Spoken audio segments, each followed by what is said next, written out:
Salam alaikum. Aujourd'hui, nous allons voir comment, grâce à une macro, associer à chaque cellule dans cette plage de cellules une couleur et afficher le code de cette couleur dans cette plage. De la façon suivante. Je vais effacer tout ça. Je vais appeler l'onglet développeur, macro. Je vais exécuter la macro. Et voilà le résultat dans quelques secondes. Je vais vous montrer le code qui a réalisé ce travail. Je vais appuyer sur CTRL N pour ouvrir un nouveau classeur et je vais fermer l'ancien.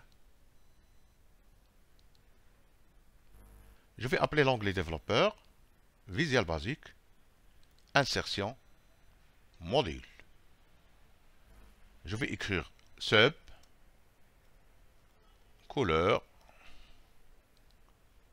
Je vais tout d'abord mettre une couleur à la cellule A1 et afficher le code de cette couleur. D'accord? Alors, je vais écrire range. J'ouvre la parenthèse, double quote A1, double quote, je ferme la parenthèse, point intérieur, point color index est égal à, par exemple, 9. Et par la suite,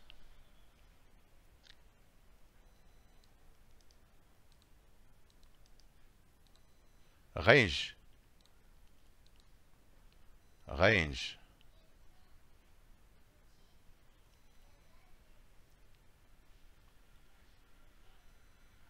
double quote A1 double quote est égal à range A1 intérieur color. Voilà, je vais maintenant exécuter la macro. Et voilà, il a mis à l'intérieur de cette cellule 9 et il l'a coloré avec cette couleur. Je ne sais pas comment il s'appelle, franchement. Maintenant, je peux effectuer ce travail sur les 56 cellules en dessous. Et rappelez-vous que intérieur color index nous donne 56 lignes, ou bien 56 couleurs. Il y a une autre propriété qui s'appelle intérieur color uniquement qui peut arriver jusqu'à presque 50 000 types de couleurs. Voilà, pour cette raison, je vais définir une variable. Je vais écrire for i est égal à 1 to 56, c'est-à-dire de i est égal à 1 jusqu'à 56. Au lieu de colorer la cellule A1, je vais colorer la cellule A concaténée avec i, avec le i commercial, et au lieu d'égal à 9, il va être égal à i. La même chose ici.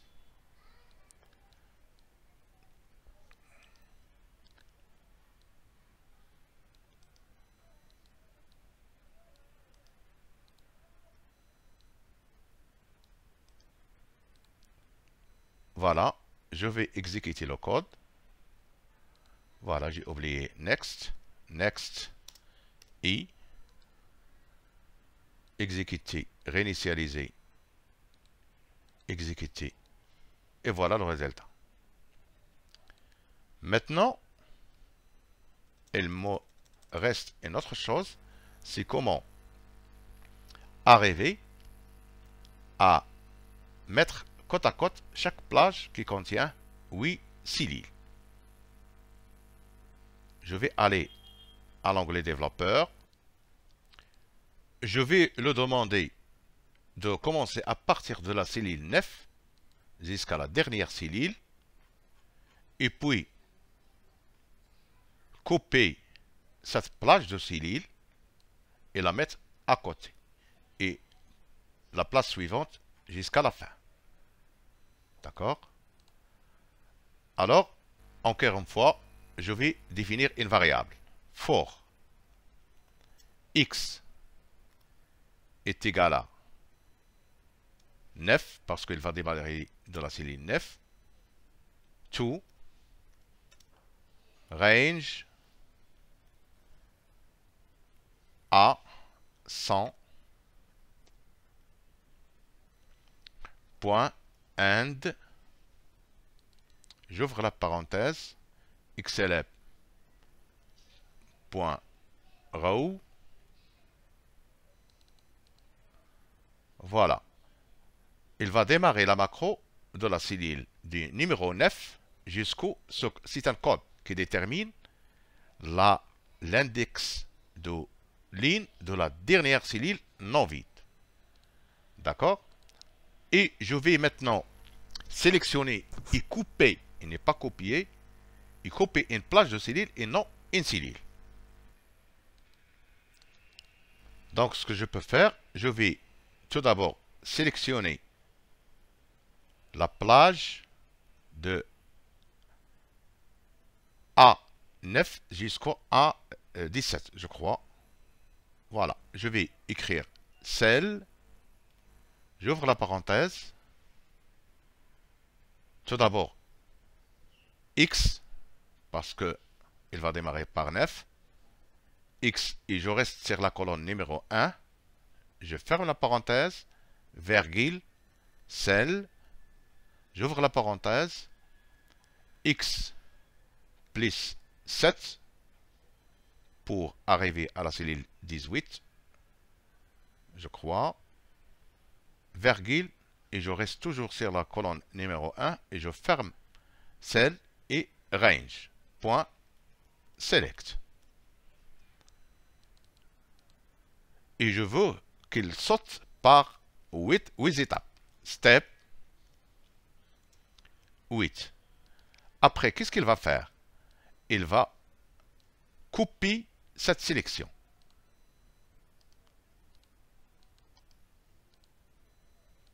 Au lieu de faire copier, je vais faire cut, c'est-à-dire couper.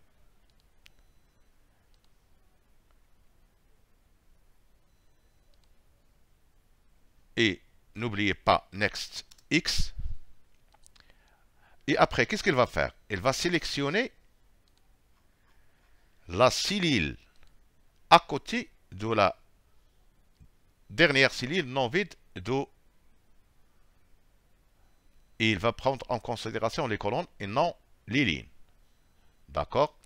Maintenant, donc, je vais aller à l'onglet développeur, dans le code, et je vais définir une autre variable qui s'appelle y. Y est égal range, la dernière cellule, xfd, double quote, je ferme la parenthèse, point, end, j'ouvre la parenthèse, Excel to left, point, colonne, plus 1. Voilà. Qu'est-ce qu'il va permettre ce code? Ce code, range xft end xlf to left, point, colonne, plus 1, qu'est-ce qu'il fait? Il parcourt toutes les cellules jusqu'à la dernière cellule, puis il revient, il détecte cette cellule et se décale avec 1 et sélectionne cette cellule. Voilà. Donc, je vais sélectionner la cellule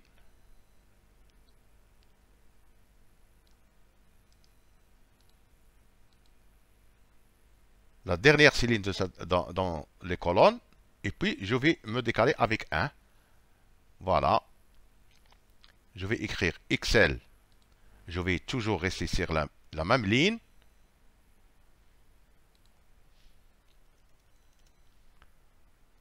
Et sélectionner celle 1Y.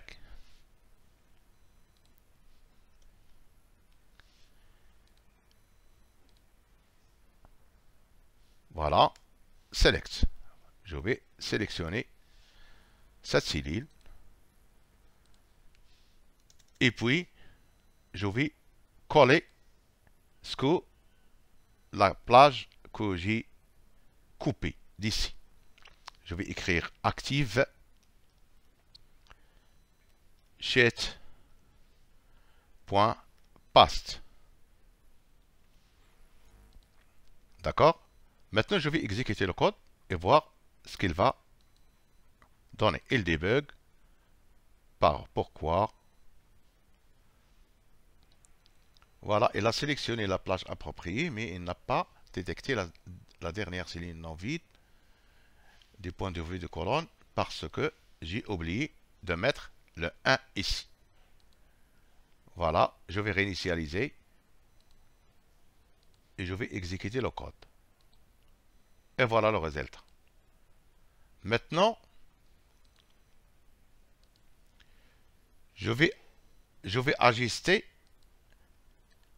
les colonnes et les lignes de cette plage A1 G8. Ce que je peux faire, malheureusement, je ne me rappelle pas de la largeur, de la propriété qui définit la largeur. Je vais monter à Excel et puis je vais ajuster. Voilà, si j'écris par exemple row 1 pour définir la ligne 1 jusqu'à 8, voilà, double quote, point. Excel ne peut pas m'assister pour définir les autres propriétés. Alors, ce que je peux faire, je vais écrire range A1, par exemple, point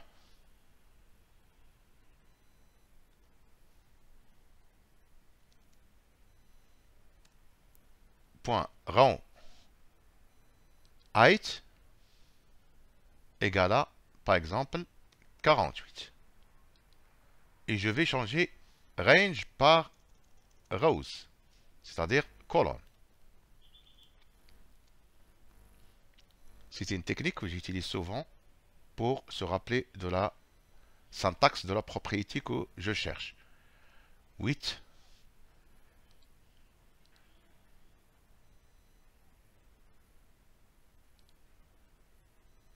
Voilà, double quote. Et la même chose pour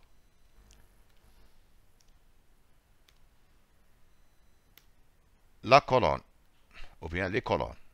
Range, par exemple, A1, double quote, point,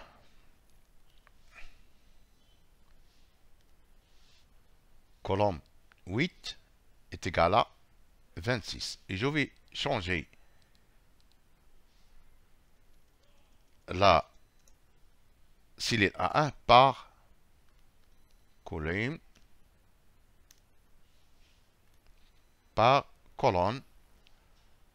double quote A, deux points, G, double quote, je ferme la parenthèse. Maintenant, je vais exécuter le code, mais avant tout ça, je vais faire une instruction qui efface toutes les cellules et puis recommence à 0. Je vais aller au DB et écrire cell, c'est-à-dire toutes les cellules, delete, c'est-à-dire supprimer toutes les cellules, ou bien le contenu de toutes les cellules. Je vais exécuter et voilà le résultat. Les colonnes sont bien ajustées à cette plage. Maintenant, je vais vous montrer le code qui va centrer les codes dans la cellule. Je vais aller dans le code et écrire range A1 G8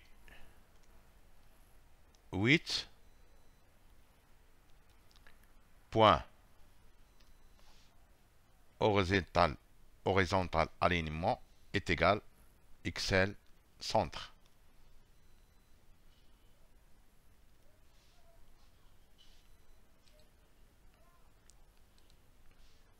Et la même chose pour vertical alignement.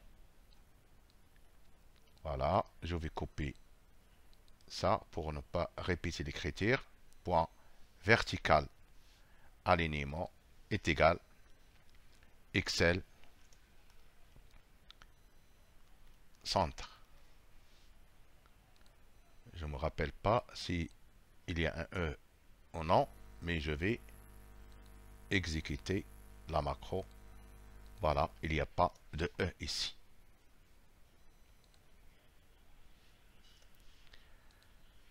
Voilà, je vais réinitialiser. Debug. Excel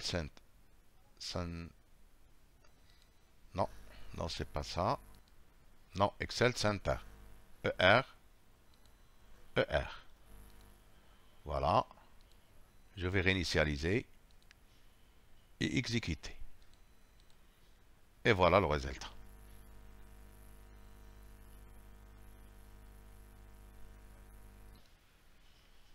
Maintenant, les codes ici, par exemple dans cette cellule et dans cette cellule ne sont pas bien visibles, je dois colorer le code avec une couleur blanche. Voilà, et pour l'occasion, je vais utiliser la boucle for each parce qu'il parcourt toutes les cellules définies dans une plage déterminée. Donc, je vais aller dans le code et je vais définir une autre variable dim cell as range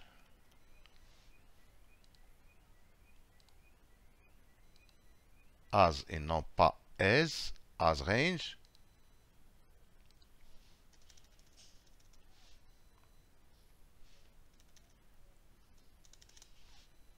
for each cell ou bien cellule in range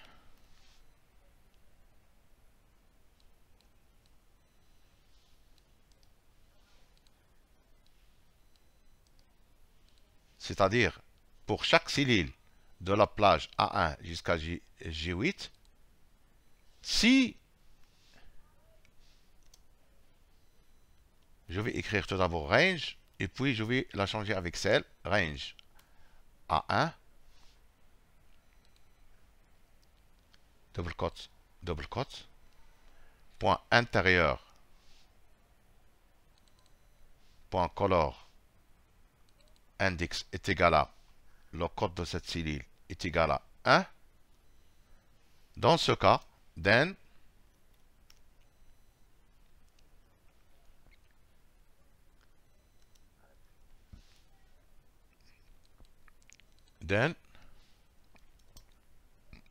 cell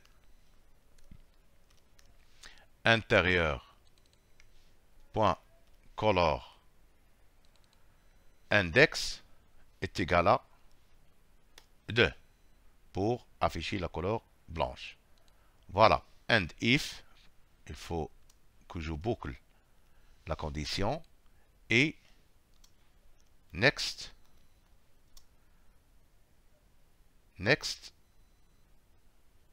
cell. Voilà.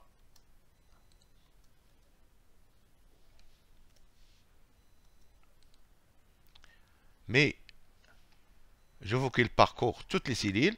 J'ai mis range 1 pour monter à Excel pour qu'il m'assiste dans la définition de la propriété.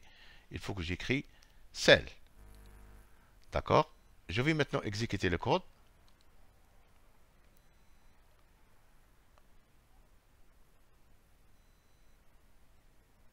D'accord? Il m'a bien écrit ici 1. Mais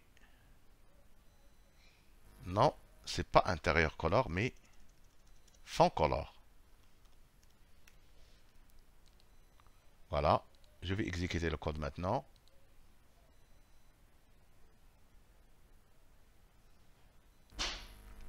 Non. If cell intérieur color, si l'intérieur color est égal à 1,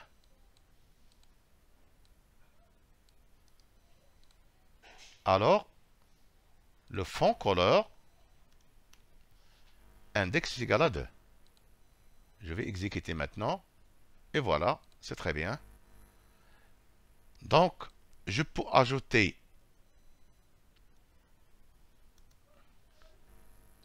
une autre cellule. Par exemple, cette cellule n'est pas visible et l'intérieur color de cette cellule est égal à 51. Ce que je peux faire, je vais ajouter ici or ou bien cell intérieur color index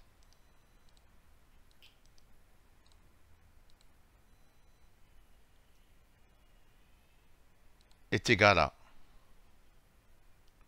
voilà, je vais voir la cellule où la color ou bien le chiffre n'est pas visible si l'intérieur color 51.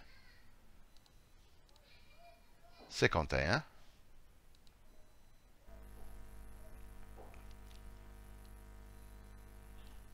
Je vais effacer tout ça et je vais exécuter le code. Non. Voilà, pour que le code s'exécute sans demander la fenêtre, sans afficher la fenêtre, il faut que je mets le curseur à l'intérieur des codes. Exécuter, et c'est très bien.